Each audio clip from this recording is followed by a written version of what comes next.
Welcome to this lecture. Now we are in the journey to make the complex payload or basically the reverse shell in the upcoming lecture. But before doing that, let me just tell you the concept of a threading. It is very powerful concept in the Python and in any programming language.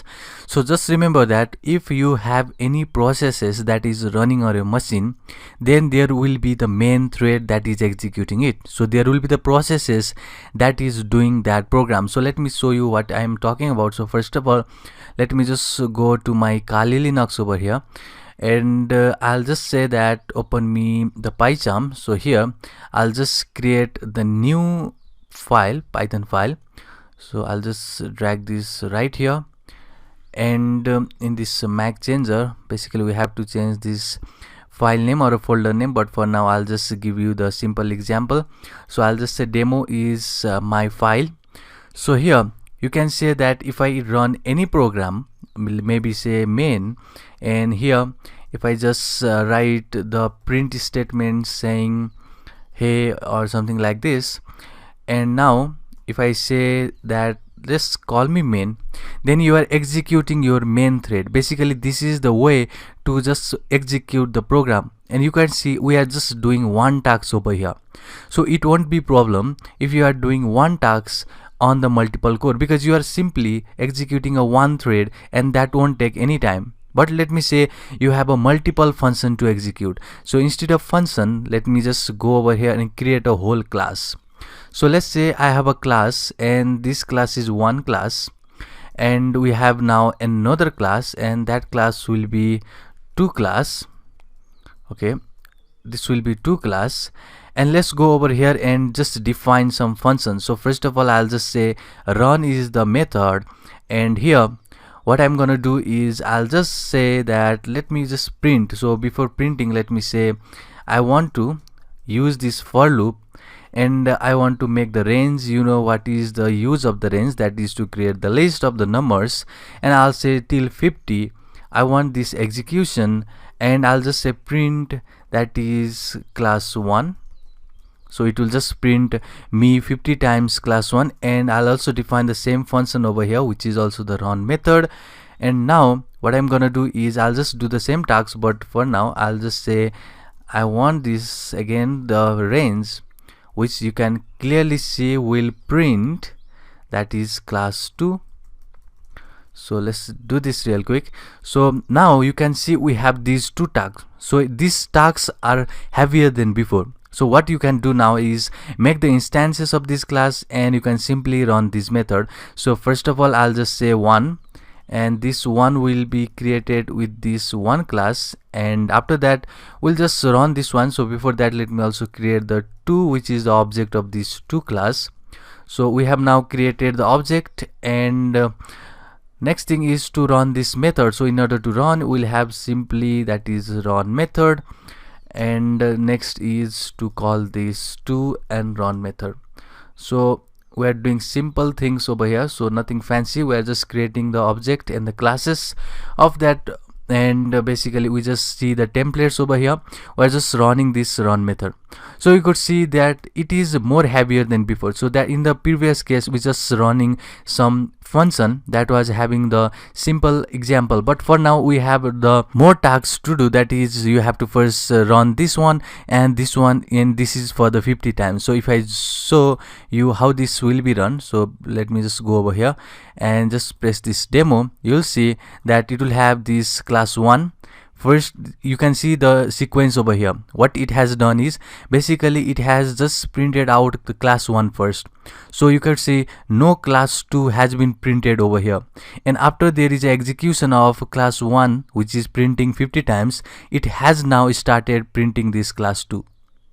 So you could see there is a time waste over here, because you could see our CPU or basically our processor is more capable than this. Our processor can do multiple tasks at the same time, because it is a multi-core. You can have the octa core, you can have the deca core. So there is a powerful processor available nowadays. So we are only limited to this task because it is basically not using the time sharing technique. So if you see in this any of the application that is happening in around us, basically in the Windows, if I just see the MS Office, or if I just open any game, maybe if I run any game in the Windows, then you will see there will be multiple processes running at the same time. That is available, or that is done because of the multiple processor, and that multiple processor supports multiple thread. So you can take the example, maybe I'm just gaming some, maybe I'm just playing the Counter-Strike, and you could see in the Counter-Strike there will be multiple processes running.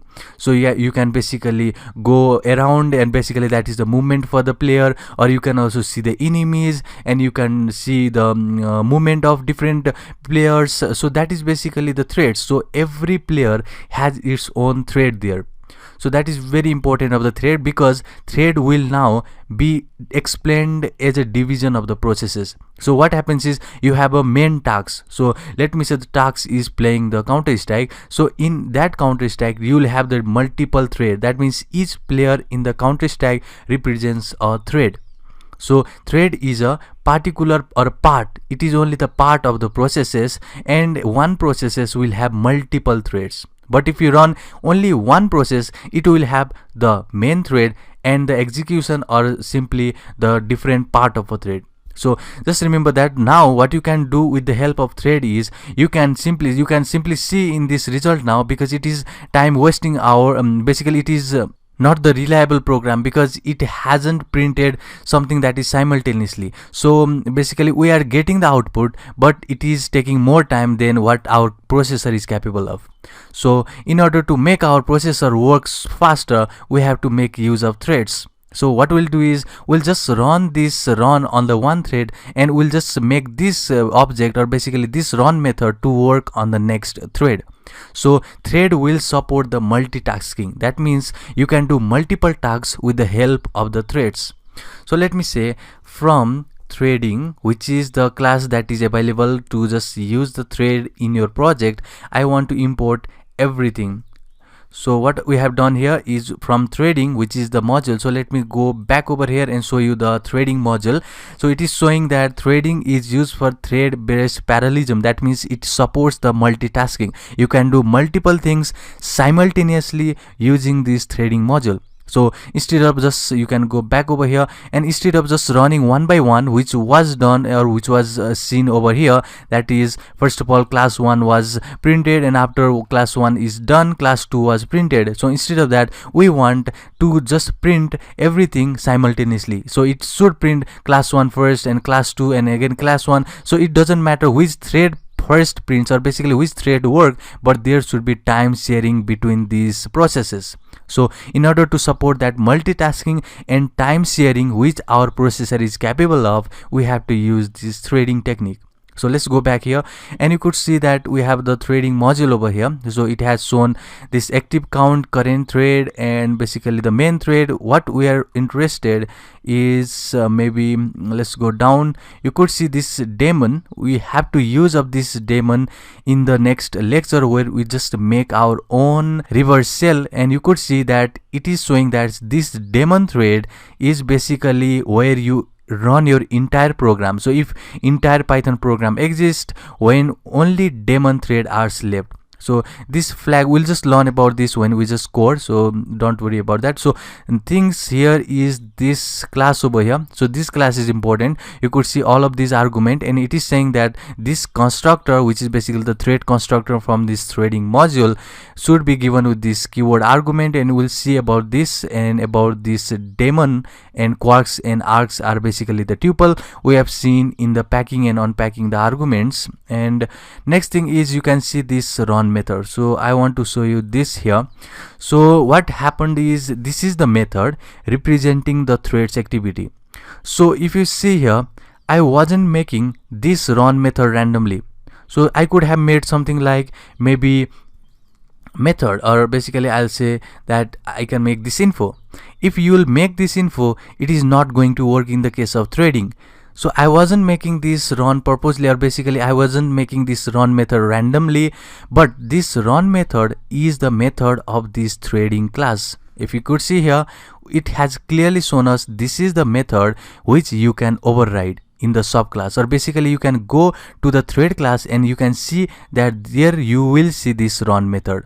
So what we are doing is basically there is a run method in our parent class. Now we have to just override that run and we'll just do that is our own code. Instead of running that run from the original class or basically our parent class, we'll just run that thread from our subclass. So this is overriding. So let's see how we can just implement this. So in order to implement the thread, we have imported everything from the threading class.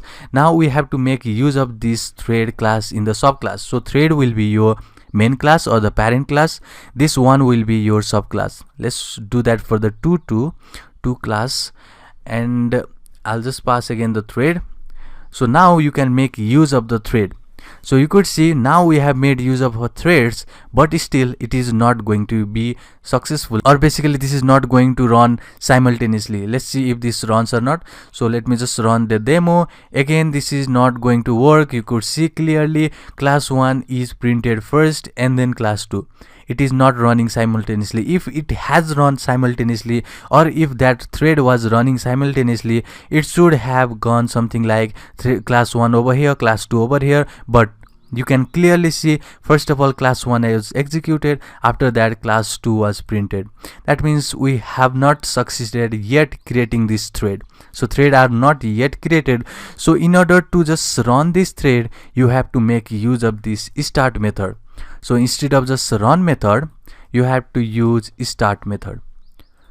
So let's see, and let's go back over here, and you could see these are the two methods that is very important. So first of all is a run method, and this is important because you have to run your program into the thread with this run method. If you make any method in the class, let's say instead of run you will say running, then this is not going to work because this method is not inside this thread class. So if you want to just override or make your program to run into the thread, it should be inside this run method, and this is compulsory, this is mandatory. And next thing is this start method. So you could see we have made the object of the classes, and in order to run this method, which is to call the run, which we normally do in the object oriented programming, is simply we'll just type the object and that method we want to call. But in the case of threading, you have to use this start method in order to run this method.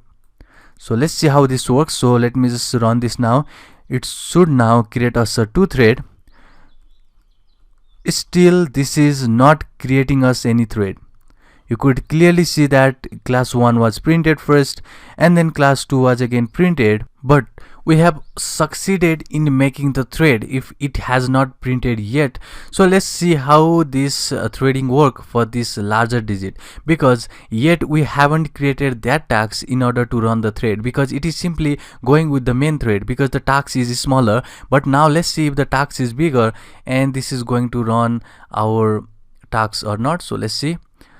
So still you could see that now you could see over here. So there is a combination over here. If you could see here that it is saying class 2 and class 1, and basically there is in instances there is also the class 2 and class 1. Here is class 2 in the class 1. So now the task is so large that it has now created the two thread where we can make each processes to run on the independent thread.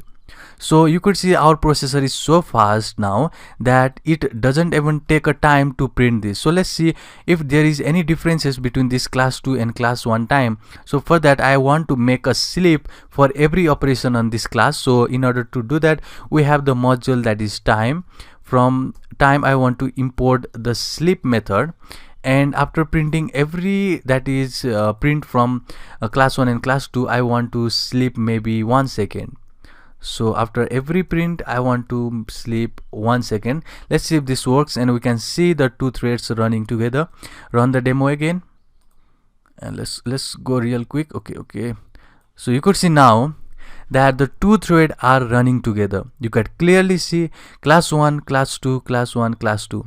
because now every time we just run that module or basically run that class or the thread, they are running simultaneously. So this is your threading technique. What we did was we just make the multiple thread in order to run the processes quickly than before. So if you just stick to the main thread, it is going to take a more time if you are doing more tasks. But if you are doing the smaller tasks, that will be really fine. But if you are doing much more tasks, or basically if you are doing very high tasks, then creating a threads running simultaneously on the thread, the processes is very much faster than before. So that is importance of threading. We'll make use of this threading while making the reverse shell in the upcoming lecture. So see you in the next one.